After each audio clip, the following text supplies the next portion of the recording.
सोलापूर जिल्ह्यात पावसाने शेतकऱ्यांची मोठी वाट लागली आहे। मुसळधार पावसामुळे पिकं पाण्याखाली गेली असून शेतकऱ्यांपुढे हतबलतेची वेळ आली आहे। या नुकसानीची पाहणी करण्यासाठी खासदार प्रणिती शिंदे यांनी दौरा केला।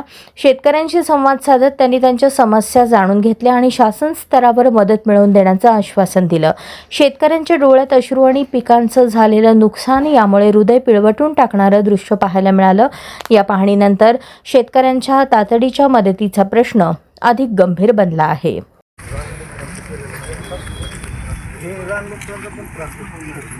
ते आपण बोललेलो मागच्या ते दिलं पत्र परवा।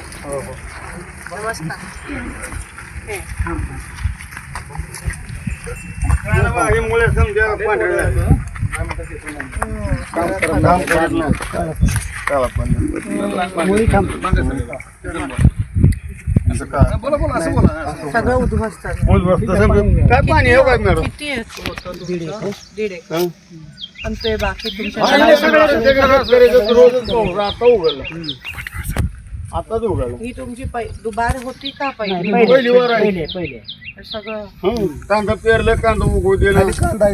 पाणी साधारण किती दिवस साठवलं? आता 3 आठवडे झालं पाणी आहे, रोजच पाऊस आहे।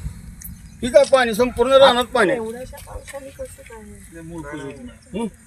म्हणजे अवकाळी होता म्हणून ताई काय झालंय आपल्याकडे 7 मे पासून पाऊस सुरू झाला। आपल्याकडे उशिरा होतो आणि ह्या वेळेस लवकर झाला आणि कंटिन्यू उघडीप नाही लागून आहे, बंदच नाही पाऊस। रात्रभर चालू आहे। रात्रभर रोज चालू आहे की. 65 मिनिटं पाऊस चालू आहे. त्यांनी त्याच्यामुळे ते झाले पंचनामे तुमचे कुठे सगळे मोबाईल